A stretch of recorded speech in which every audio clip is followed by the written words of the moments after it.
نحمده ونصلي على رسوله الكريم اما بعد فاعوذ بالله من الشيطان الرجيم بسم الله الرحمن الرحيم رب اشرح لي صدري ويسر لي امري واحلل عقدة من لساني يفقهوا قولي۔ السلام علیکم ورحمۃ اللہ وبرکاتہ۔ ناظرین، پروگرام دعا کیجئے کے ساتھ آپ کی خدمت میں حاضر ہیں۔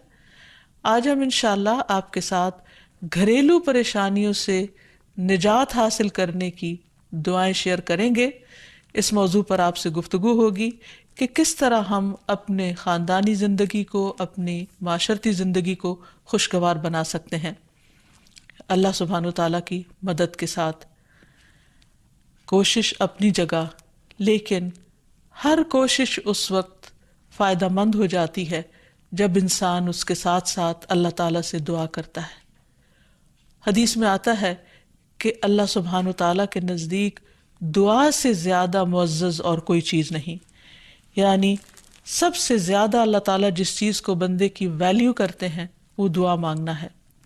اسی طرح ایک اور حدیث میں آتا ہے کہ دعا کرنا افضل عبادت ہے، یعنی انسان جب اللہ تعالیٰ کے آگے ہاتھ پھیلاتا ہے، اپنے دل کی پکار اپنے رب کو سناتا ہے، تو دراصل وہ عبادت کی حالت میں ہوتا ہے اور ایک افضل عبادت کر رہا ہوتا ہے۔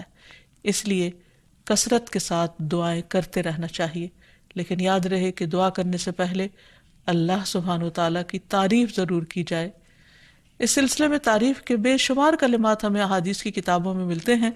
انہی میں سے ایک آتا ہے کہ آپ صلی اللہ علیہ وسلم سے سوال کیا گیا کہ کون سا کلام افضل ہے؟ آپ نے فرمایا جو اللہ نے اپنے فرشتوں اور اپنے بندوں کے لیے چنا، اور وہ ہے سبحان اللہ و بحمدہ، سبحان اللہ و بحمدہ۔ یعنی جب انسان دعا کرنا چاہے تو اس سے پہلے کچھ مرتبہ جتنا اس کا دل چاہے اللہ تعالیٰ کی تسبیح اور حمد و ثنا بیان کرے، اور بار بار تکرار کے ساتھ کہتا رہے سبحان اللہ و بحمدہ۔ اس کے بعد درود شریف پڑھے جتنی دیر پڑھنا چاہے، اور پھر اس کے بعد اپنی حاجت اللہ سبحانہ و تعالیٰ کے سامنے رکھے تو انشاءاللہ اس کی پریشانی دور ہوگی۔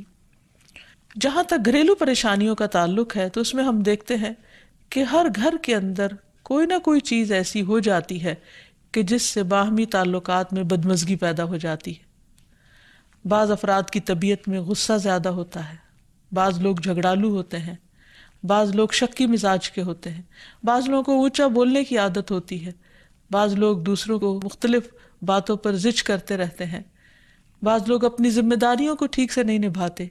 تو یہ تمام چیزیں صرف نہ یہ کہ ایسے انسان کو خود بلکہ اس کے آس پاس رہنے والوں کو اذیت میں مبتلا کر دیتی ہیں۔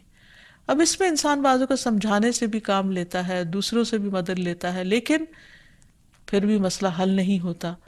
تو صحابہ کرام تو اپنی جوتی کا تسمہ بھی ٹوٹ جاتا تو اللہ سبحانہ تعالیٰ سے مانگتے تھے۔ تو اگر گھر کے اندر کسی قسم کی ناچاکی یا پریشانی ہے تو اس سلسلے میں بھی ہمیں اللہ تعالیٰ کی طرف رجوع کرنا چاہیے، اور پھر اس کے ساتھ ساتھ دوسرے کو جو مشکل پیدا کر رہا ہے سمجھانا بھی چاہیے۔ جہاں تک لڑائی جھگڑے کا تعلق ہے تو اسے منافقت کی علامت بتایا گیا۔ آپ صلی اللہ علیہ وسلم نے فرمایا کہ منافق کی 4 علامتیں ہیں، ان میں سے ایک بات کرے تو جھوٹ بولے، وعدہ خلافی کرے، امانت میں خیانت کرے، اور جب وہ جھگڑا کرے تو گالی دے، یعنی جھگڑتا بھی ہے اور گالی بھی دیتا ہے۔ نبی صلی اللہ علیہ وسلم نے یہ بھی فرمایا کہ اللہ کو سب سے زیادہ ناپسند آدمی وہ ہے جو بہت جھگڑالو ہے، یعنی اللہ تعالیٰ ایسے شخص سے محبت نہیں کرتے۔ اس لیے اگر آپ کسی سے بات کر رہے ہو تو اس کی بات توجہ سے سن لے۔ چھوٹی چھوٹی باتوں پر جھگڑنا اور دوسرے کے ساتھ بد اخلاقی سے پیش آنا یہ درست نہیں۔ پھر اسی طرح مومن جو ہے وہ کبھی بد اخلاق نہیں ہوتا، اور بد اخلاقی پھر منافقت کی علامت ہے۔ رسول اللہ صلی اللہ علیہ وسلم نے فرمایا تمہارے یہ نسب نامے کسی کے لیے گالی کا سبب نہیں ہے، تم سب آدم کی اولاد ہو، ایک دوسرے کے قریب ہو، دین یا عمل صالح کے علاوہ کسی وجہ سے کسی کو کسی پر کوئی فضیلت نہیں۔ آدمی کے برا ہونے کے لیے یہی کافی ہے کہ وہ فحش گو ہو، بد کلام ہو، بخیل ہو اور بزدل ہو۔ پھر اسی طرح آپس میں محبتوں کا نہ ہونا، بہن بھائیوں میں ناچاکی، یا شوہر بیوی میں ناچاکی، یا والدین کے ساتھ محبت کا نہ ہونا، یہ ایک طرح سے اللہ تعالیٰ کی طرف سے ایک آزمائش بھی ہو سکتی ہے اور ایک عذاب بھی ہو سکتا ہے۔ مومن تو محبت کرنے والا ہوتا ہے، اور اس شخص میں کوئی خیر نہیں جو محبت کرتا نہیں اور لوگ اس سے محبت نہیں کرتے، اور لوگوں میں سب سے زیادہ بہترین انسان وہ ہے جو لوگوں کے لیے فائدہ مند ہوتا ہے۔ تو اس لیے بہت ضروری ہے کہ خاندان کے اندر باہم محبت پائی جائے۔ گھریلو زندگی خوبصورت ہو جاتی ہے اگر آپس میں ایک دوسرے سے پیار، محبت اور ہمدردی کے جذبات پائے جاتے ہیں۔ پھر اسی طرح بعض اوقات گھریلو زندگی میں بدگمانیاں بہت تکلیف دیتی ہیں، یا گھر کے کچھ افراد سنی سنائی باتوں پر یقین کرتے ہوئے دوسروں کے خلاف بدگمانی پال لیتے ہیں، تو اس سے بھی پرہیز کرنے کی ضرورت ہے۔ اسی طرح گھریلو پریشانیوں میں گھر کا تنگ ہونا بھی ایک عذاب کی شکل ہے۔ اس لیے نبی صلی اللہ علیہ وسلم نے ہر وضو کرنے کے بعد جو دعا سکھائی، اس میں خاص طور پر یہ دعا آتی ہے کہ اللہ میرے گھر میں وسعت پیدا کر دے، یعنی ایک تو دلوں میں وسعت ہو، اور دوسرا یہ ہے کہ جگہ بھی کشادہ ہو۔ رسول اللہ صلی اللہ علیہ وسلم نے فرمایا 3 چیزیں بدبختی میں سے ہیں۔ عورت جب تو اسے دیکھے تو وہ تجھ کو بری لگے، اور وہ تجھ پر اپنی زبان چلائے، اور اگر تو اس سے غائب ہو تو وہ اپنے نفس کی اور تیرے مال کی حفاظت نہ کرے۔ دوسرے، مریل سواری کہ اگر تو اسے مارے اور چلائے تو تجھ کو تھکا دے، اور اگر اسے چھوڑ دے تو تجھے جلد تیرے ساتھیوں تک نہ پہنچائے، اور ایسا گھر جو تنگ اور کم سہولتوں والا ہو۔ تو اس لیے اگر انسان ایسی کسی تکلیف میں مبتلا ہے تو اس کا حل بھی یہی ہے کہ کوشش کے ساتھ ساتھ انسان دعا کرے۔ اسی طرح خرچ میں کمی، وسائل میں کمی، مال میں کمی، یہ تمام چیزیں بھی عموماً گھروں کے اندر جھگڑے پیدا کر دیتی ہیں۔ کھانے پینے کی قلت، بنیادی ضروریات کا پورا نہ ہونا، تو ایسی صورت میں بھی انسان اللہ تعالیٰ کی طرف رجوع کرے، اور اس کے لیے ساتھ ہی کوشش بھی ضروری ہے۔ کوشش میں سب سے پہلے تو یہ کہ انسان لڑائی جھگڑا چھوڑے، صبر و ضبط کی عادت ڈالے، برداشت اور تحمل کی عادت اپنے اندر پیدا کرے، اپنے اخلاق کو بہتر بنائے۔ ایک حدیث کے مطابق اللہ سبحانہ و تعالیٰ جب کسی گھرانے پر خیر و برکت نازل فرمانا چاہتے ہیں تو اس گھر والوں کے اندر نرمی پیدا کر دیتے ہیں، اور ایک اور حدیث میں یہ بھی آتا ہے کہ جو نرمی سے محروم کر دیا گیا وہ ہر خیر و بلائی سے محروم کر دیا گیا۔ تو اس لیے گھر کے ہر فرد کو اپنے اپنے رویے پر غور کرتے ہوئے اپنے اخلاق کی اصلاح کرنے کی ضرورت ہے، اور دوسروں سے توقعات زیادہ رکھنے کی بجائے اپنا طرز عمل اچھا کرنے کی ضرورت ہے۔ اور گھر والوں کے ساتھ بہترین ہونا نبی صلی اللہ علیہ وسلم کی سنت ہے۔ آپ نے فرمایا تم میں سے بہتر وہ ہے جو اپنے گھر والوں کے لیے بہتر ہو، اور میں تم سب کی نسبت اپنے گھر والوں کے حق میں اچھا ہوں۔ یعنی آپ نے اپنی مثال دی کہ میں سب سے اچھا سلوک اپنے گھر والوں سے کرتا ہوں، تو تمہیں بھی اگر اچھا بننا ہے تو ایسا ہی کرنا ہوگا۔ پھر اسی طرح گھر والوں کو زیادہ سے زیادہ فائدہ پہنچانا۔ حسن بصری سے مروی ہے کہ اللہ تعالیٰ کے نزدیک پسندیدہ بندے وہ ہیں جو اپنے اہل و عیال کو سب سے زیادہ نفع دینے والے ہیں۔ پھر اسی طرح پیار و محبت سے رہنا۔ اگر لڑائی جھگڑا ہو بھی جائے یا کوئی غلط فہمی پیدا بھی ہو جائے تو اس وقت خاموشی اختیار کر لینا، مناسب وقت کا انتظار کر کے اس غلط فہمی کو دور کرنا ضروری ہے۔ پھر اسی طرح اللہ سبحانہ وتعالیٰ نے گھریلو زندگی کو خوشگوار بنانے کے لیے جو بہترین ہدایت ہمیں قرآن مجید میں دی ہے وہ ہے عفو و درگزر سے کام لینا۔ اللہ تعالیٰ فرماتے ہیں یا ایہا الذین آمنوا ان من ازواجکم و اولادکم عدوا لکم فاحذروہم وَإِن تَعْفُوا وَتَصْفَحُوا وَتَغْفِرُوا فَإِنَّ اللَّهَ غَفُورٌ رَّحِيمٌ إِنَّمَا أَمْوَالُكُمْ وَأَوْلَادُكُمْ فِتْنَةٌ وَاللَّهُ عِندَهُ أَجْرٌ عَظِيمٌ۔ اے لوگو جو ایمان لائے ہو، بے شک تمہاری بیویوں اور تمہارے بچوں میں سے بعض تمہارے دشمن ہیں، سو ان سے ہوشیار رہو، اور اگر تم معاف کرو اور درگزر کرو اور بخش دو تو بے شک اللہ بے حد بخشنے والا نہایت رحم فرمانے والا ہے۔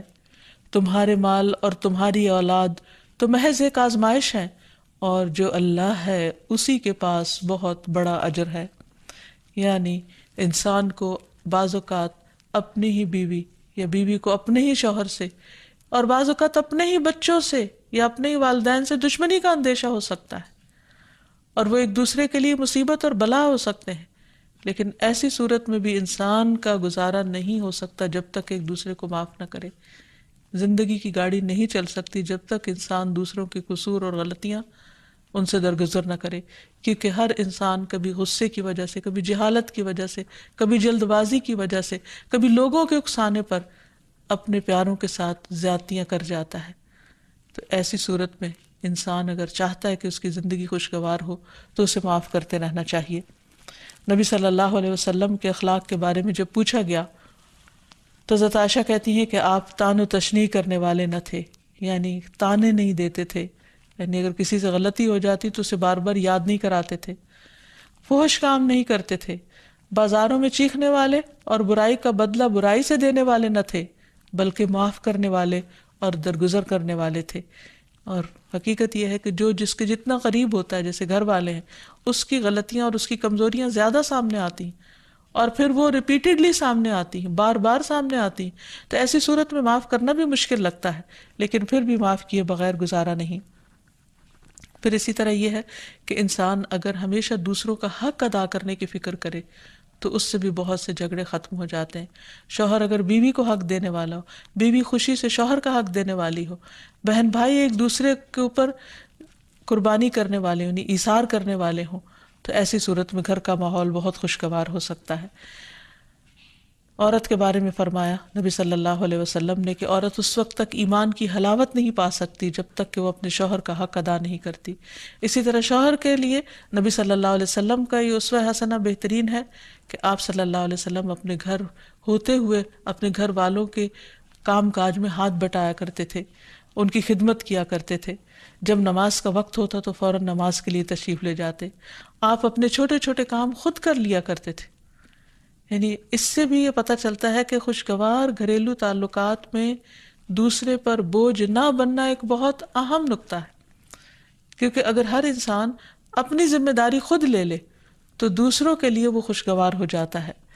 پھر اسی طرح گھر والوں کو اگر کوئی غم، تکلیف یا پریشانی ہو تو اس موقع پر اپنے اختلافات کو بھول کر ان کی مدد کرنا، ان کی کیئر کرنا اور ان کی دلجوئی کرنا، یہ بھی بہت ضروری ہے۔ اور حد الوسع گھر کا ماحول خوشگوار رکھنا چاہیے، ایک دوسرے کا احساس کرتے ہوئے اور ایک دوسرے کے کاموں میں عیب نہ نکالتے ہوئے اور ایک دوسرے کو اپریشیٹ کرتے ہوئے، ایک دوسرے کی اچھی خوبیوں کو اور اچھی باتوں کی تعریف کرتے ہوئے، اور اسی طرح بعض اوقات اپنی خواہشات کو پیچھے کرتے ہوئے، کیونکہ اگر ہر انسان یہ چاہے کہ زندگی اس کے مطابق، کیونکہ اگر ہر انسان یہ چاہتا ہو کہ ہر کام گھر میں اس کی مرضی کے مطابق ہو تو یہ ممکن نہیں۔ بہت سے گھروں میں ساس بہو کا جھگڑا کس بنا پر ہوتا ہے، یا آپس میں قریبی رشتوں کا جھگڑا اور فتنہ فساد کس وجہ سے ہوتا ہے؟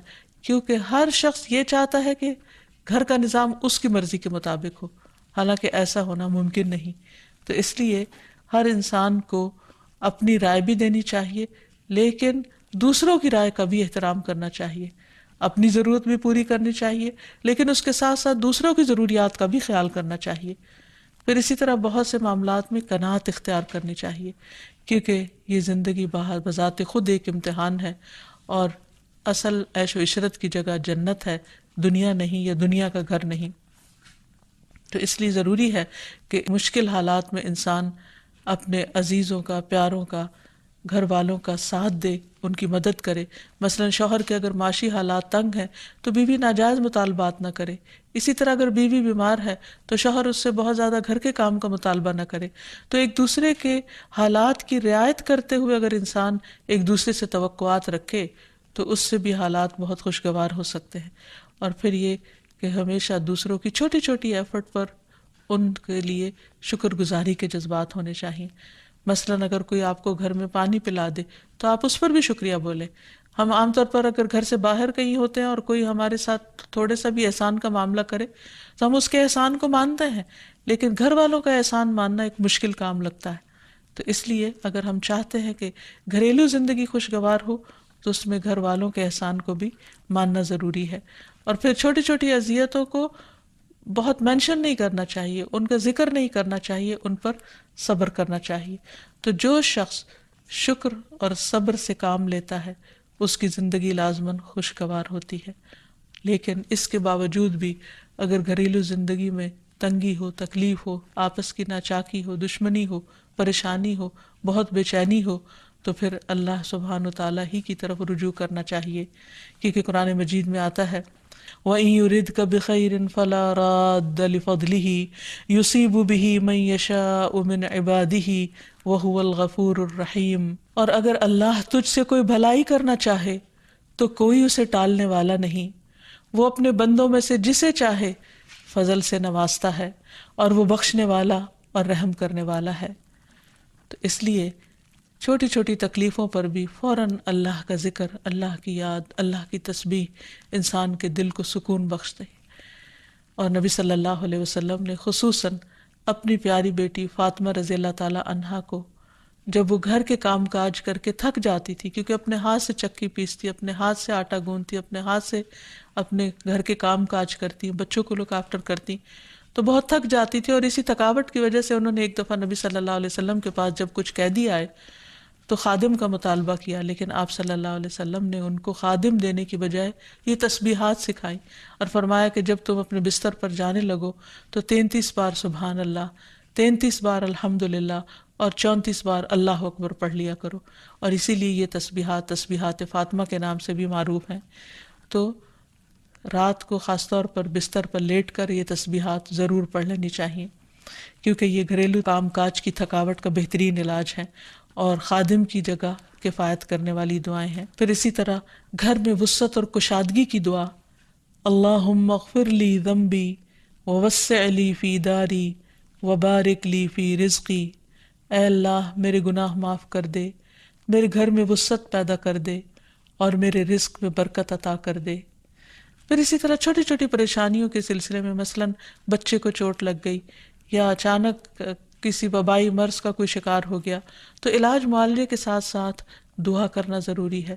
مثلاً گھر والوں میں سے اچانک کسی کو کوئی ایسی بیماری آ گئی، کوئی سٹروک ہو گیا یا ہارٹ اٹیک ہو گیا، تو سارے گھر والے پینک ہو جاتے ہیں.